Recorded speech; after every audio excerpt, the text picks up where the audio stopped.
മഹാത്മാ സാംസ്കാരിക വേദി പെരുമണ്ണ പഞ്ചായത്ത് കമ്മിറ്റിയുടെ ആഭിമുഖ്യത്തിൽ റിപ്പബ്ലിക് ദിനം ഭരണഘടനാ സംരക്ഷണ ദിനമായി ആഘോഷിച്ചു. KPCC നിർവാഹക സമിതി അംഗം പി മൊയ്തീൻ മാസ്റ്റർ ഉദ്ഘാടനം ചെയ്തു. പുത്തൂർ മഠം അങ്ങാടിയിൽ നടന്ന ചടങ്ങിൽ KPCC നിർവാഹക സമിതി അംഗം പി മൊയ്തീൻ മാസ്റ്റർ പതാക ഉയർത്തി ചടങ്ങ് ഉദ്ഘാടനം ചെയ്തു. മഹാത്മാ സാംസ്കാരിക വേദി ചെയർമാൻ നസീം പെരുമണ്ണ അധ്യക്ഷത വഹിച്ചു.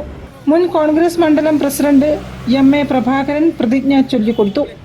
Block Congress vice president NV Balan Nair മുഖ്യപ്രഭാഷണം നടത്തി.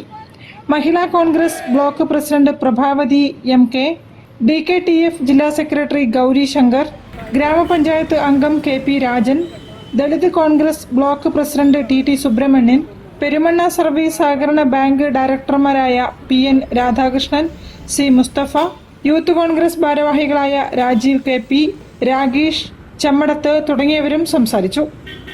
News bureau, Kozhikode. Kozhikode Eranhikkal Karannur NSS English medium school 76ാം റിപ്പബ്ലിക്